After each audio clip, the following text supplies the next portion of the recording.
इयत्ता 10वी विषय भूगोल प्रथम घटक चाचणी 2026-27 सराव पेपर प्रकरण 1, 2, 3 गुण 20 वेळ 1 तास SSC बोर्डसाठी उपयुक्त। विद्यार्थी मित्रांनो, हा पेपर केवळ सरावासाठी दिला आहे। दिलेला पेपर सुंदर हस्ताक्षरात फुलस्केप पेपरवर लिहा। व्हिडिओ आवडल्यास व्हिडिओला लाईक करा, शेअर करा आणि जर सबस्क्राईब केले नसेल तर सबस्क्राईब करा। प्रश्न क्रमांक 1, रिकाम्या जागी योग्य शब्द भरा व वाक्य पुन्हा लिहा। गुण 3, 1.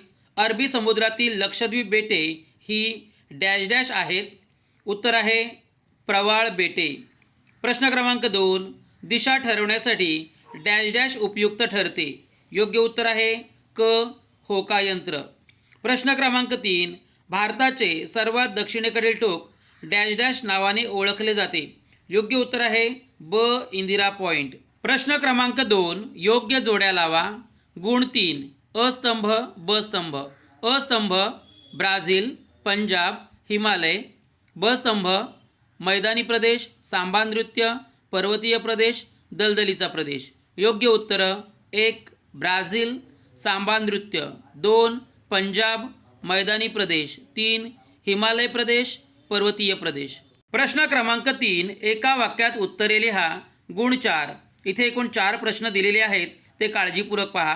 प्रश्न क्रमांक 1, ब्राझीलमधील सर्वोच्च शिखर कोणते आहे? उत्तर पिको दी नेब्लिना हे ब्राझीलमधील सर्वोच्च शिखर आहे। प्रश्न क्रमांक 2, क्षेत्रभेट म्हणजे काय? उत्तर एखाद्या ठिकाणास प्रत्यक्ष भेट देऊन तेथील भौगोलिक व सांस्कृतिक घटकांची माहिती मिळवणे म्हणजे क्षेत्रभेट होय। प्रश्न क्रमांक 3, ब्राझीलचे स्थान कोणकोणत्या गोलार्धात आहे? उत्तर ब्राझीलचे स्थान उत्तर, दक्षिण आणि पश्चिम गोलार्धात आहे। प्रश्न क्रमांक 4, हिमालयातील प्रमुख नदी प्रणाली कोणत्या? उत्तर सिंधू नदी प्रणाली व गंगा नदी प्रणाली या हिमालयातील प्रमुख नदी प्रणाली आहेत। प्रश्न क्रमांक 4, पुढील विधानांची भौगोलिक कारणे लिहा। कोणतेही 2 गुण 6।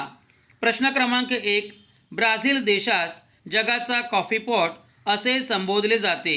उत्तर 1 कॉफीच्या उत्पादनात ब्राझीलचा जगात प्रथम क्रमांक लागतो। 2 जगातील कॉफीच्या एकूण उत्पादनापैकी सुमारे 40% कॉफीचे उत्पादन ब्राझील देशात होते। 3 ब्राझील देशातून कॉफीची सर्वाधिक प्रमाणावर निर्यात केली जाते आणि म्हणून ब्राझील देशास जगाचा कॉफी पॉट असे संबोधले जाते।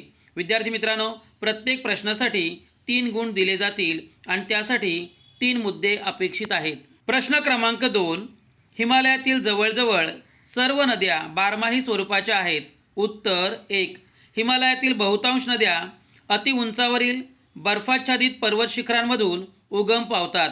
2 उन्हाळ्यात बर्फ वितळल्यामुळे उन्हाळ्यातही या नद्यांना पाणी मिळते।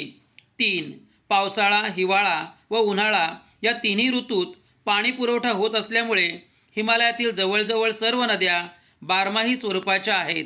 प्रश्न क्रमांक 3, भारताकडे एक तरुण देश म्हणून पाहिले जाते। उत्तर 1 भारतातील लोकसंख्येत कार्यशील गटातील लोकांचे म्हणजे तरुणाईचे प्रमाण तुलनेने अधिक आहे। 2 भारताच्या एकूण लोकसंख्येतील सुमारे 51% लोकसंख्या ही कार्यशील गटात आहे।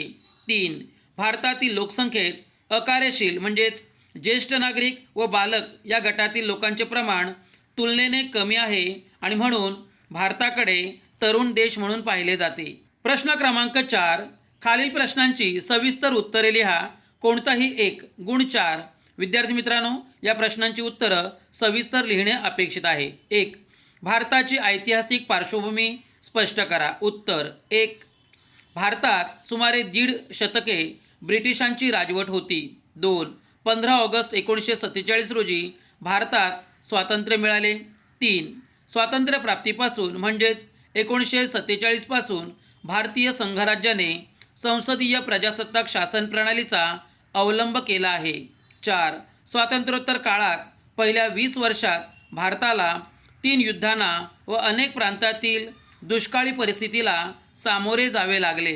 5 विविध स्वरूपाच्या समस्या असूनही भारत हा जगातील एक प्रमुख विकसनशील देश आहे। 6 भारत आज एक प्रमुख बाजारपेठ म्हणून ओळखला जातो. 7. विविध टप्प्यांवर झालेल्या आर्थिक सुधारणांमुळे भारताच्या आर्थिक विकासाचा वेग आला आहे. 8. भारतातील लोकसंख्येत कार्यशील गटातील लोकांचे प्रमाण सर्वाधिक आहे.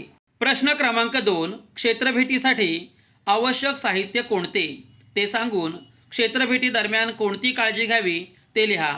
गुण 4. उत्तर. क्षेत्रभेटीसाठी आवश्यक साहित्य. 1.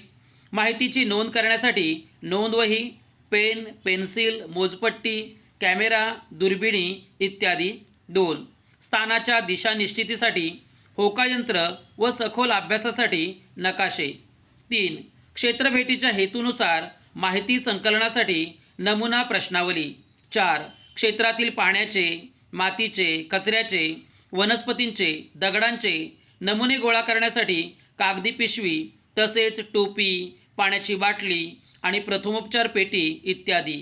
क्षेत्रभेटी दरम्यान पुढील गोष्टींची काळजी घेऊ. 1. क्षेत्रभेटी दरम्यान स्वतःची व इतरांची सुरक्षितता पाहू. 2. ओळखपत्र, प्रथमोपचार पेटी, अत्यावश्यक दूरध्वनी क्रमांकाची यादी बरोबर ठेवू. 3. क्षेत्रभेटी दरम्यान शिक्षकांच्या सूचनांचे पालन करू. 4. क्षेत्रभेटी दरम्यान स्थानिक लोकांशी संपर्क साधून तेथील परिस्थितीची सखोल व अचूक माहिती मिळवू. 5. क्षेत्रभेटी दरम्यान क्षेत्रातील मालमत्तेचे व तेथील पर्यावरणाचे नुकसान होणार नाही याविषयी काळजी घेऊ. विद्यार्थी मित्रांनो, हा पेपर केवळ सरावासाठी दिला आहे. तो पेपर काळजीपूर्वक लिहा. असेच नवनवीन व्हिडिओ पाहण्यासाठी व्हिडिओला लाईक करा, शेअर करा आणि जर सबस्क्राईब केले नसेल तर सबस्क्राईब करा. धन्यवाद.